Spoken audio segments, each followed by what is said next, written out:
Frente a la fenomenología, que era la corriente filosófica dominante en la época en la que Foucault comienza sus investigaciones, el autor de La historia de la locura considera que la fenomenología no es un tipo de análisis adecuado para lo que él denomina experiencias límite. Una experiencia límite frente a un dominio del saber que surge a partir de unas prácticas sociales y que se convierte en una forma cultural que implica un lenguaje institucionalizado es, por ejemplo, el crimen con relación al dominio del saber del derecho y a la forma cultural del juicio, del sistema penal, cuyo lenguaje se institucionaliza, por ejemplo, en la institución carcelaria. Asimismo, la locura representa la experiencia límite frente al dominio del saber de la psicología, y empleando el método expuesto en la arqueología del saber, la episteme, forma de verdad, dominio del saber que responde al análisis de la psicología, de la psiquiatría,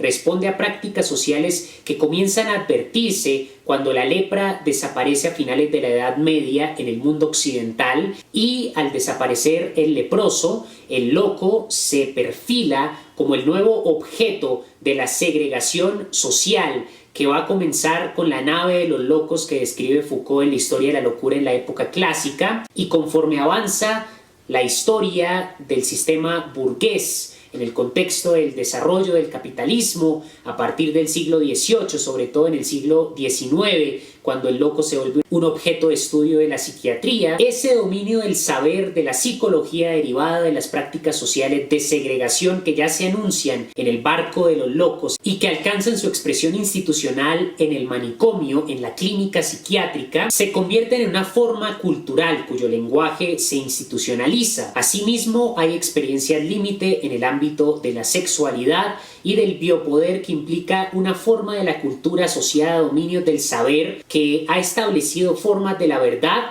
que determinan un tipo de sujeto y una forma particular de la subjetividad. Por eso es que en Hermenéutica del sujeto, Foucault establece una relación entre los tipos de subjetividad y las formas de la verdad. El conocimiento que se desarrolla en la filosofía y en la ciencia implica dominios del saber que a partir de prácticas sociales se convierten en formas de la cultura que determinan los tipos de subjetividad. Y en ese curso que dictó en el Collège de France, titulado Hermenéutica del sujeto, se conecta muy bien con lo que expone en La verdad y las formas jurídicas, 5 conferencias que presentó en 1973 en Río de Janeiro. Y en esas conferencias propone la idea de que las prácticas sociales determinan dominios del saber, de que las formas del sujeto no están dadas definitivamente, sino que surgen a partir de lo que él denomina juegos estratégicos y polémicos del lenguaje. Ofrece una nueva interpretación del Edipo de Sófocles, no como un mito ni como una tragedia,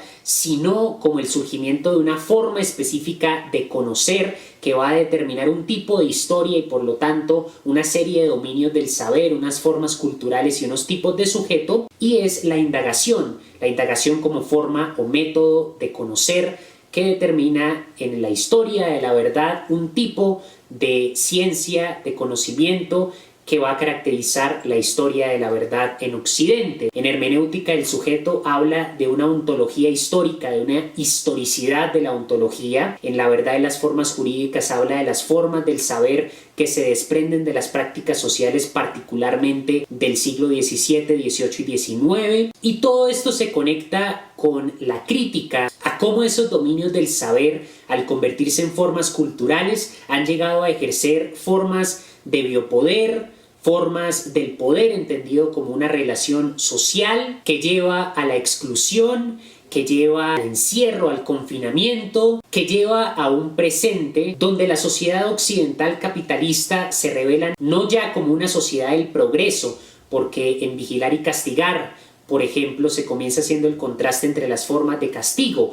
En el medioevo el castigo era una tortura pública, pero con el surgimiento del sistema burgués, los criminales son castigados a puertas cerradas, ya no a través de la tortura, aunque en alguna dictadura sigue siendo el caso, pero ya no de forma pública como en el medioevo, sino que son castigados a puertas cerradas en la institución de la cárcel, cuya arquitectura, que refleja la estructura del panóptico que inventó un británico en el siglo XVIII, y que da a entender cómo la misma distribución del espacio está relacionada con el biopoder ejercido en esa forma cultural que se deriva de las prácticas sociales, de la historia de la verdad relacionada a las formas jurídicas que le van a dar forma a concepciones de la justicia, del castigo, del bien y del mal, de la forma de juzgar en la actualidad burguesa, capitalista. Y tomando ese análisis de vigilar y castigar, resulta claro que ese progreso debe cuestionarse, porque no se puede decir que ha mejorado, que se ha vuelto más humano. El castigo simplemente ha cambiado, pero no es necesariamente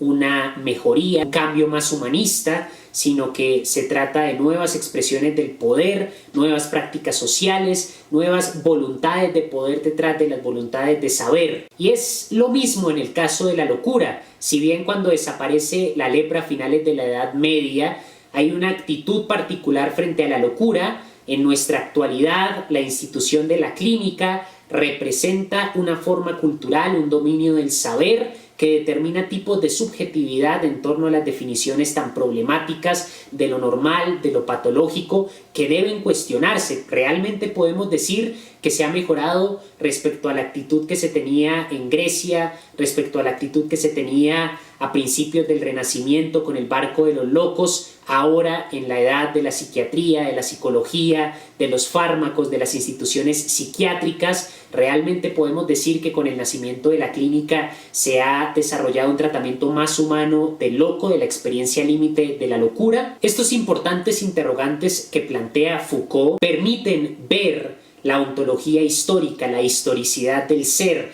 cómo tipos de subjetividad se constituyen a partir de prácticas sociales y a partir de los procesos sutiles del desarrollo histórico. En La verdad y las formas jurídicas, Foucault cita a Nietzsche y cita un texto de Nietzsche donde el autor del Anticristo habla de cómo en un astro solitario en la inmensidad del universo se inventó la historia, y ese fue el momento más mentiroso y arrogante de la historia universal. Foucault cita ese texto polémico de Nietzsche para resaltar primeramente que Nietzsche utiliza la palabra en alemán Erfindung en vez de Ursprung. Ursprung significa origen y Erfindung significa invención. Nietzsche está empleando Erfindung para visibilizar el hecho de que la verdad es inventada, no tiene un origen, sino es inventada en un tiempo y en un espacio definidos. Ahora Foucault resalta lo que denomina la insolencia de Nietzsche frente al kantismo y al neocantismo que imperaban en su época,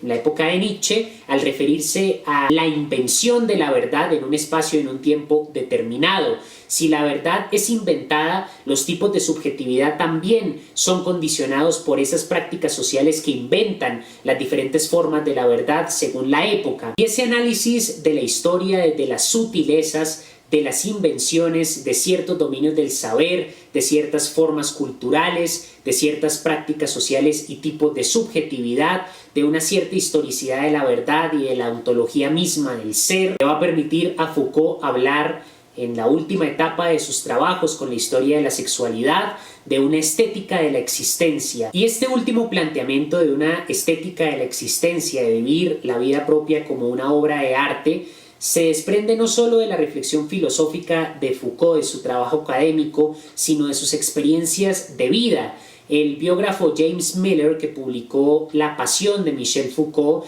reconstruye la vida del autor de Vigilar y Castigar para mostrar cómo su vida misma estuvo marcada por esa experimentación que implica la búsqueda de nuevas experiencias límite para redefinir la propia subjetividad, para reinventar el ser. Como dice Sartre en El ser y la nada, en la distinción entre el ser en sí y el ser para sí, el hombre se caracteriza por ser un ser para sí. Su labor consiste, y en ello radica el hecho de que esté condenado a ser libre, en inventar y reinventar su esencia. Pues Foucault hace algo parecido en su vida, según la biografía de James Miller, porque siempre buscó constantemente nuevas experiencias. Consumía ciertas drogas, por ejemplo, el consumo de LSD en el Valle de la Muerte en California, fue para James Miller un punto definitivo en la vida de Foucault que va a marcar el comienzo de una etapa más contemplativa, más dedicada a lo ético, pero una ética en el sentido de cómo vivir,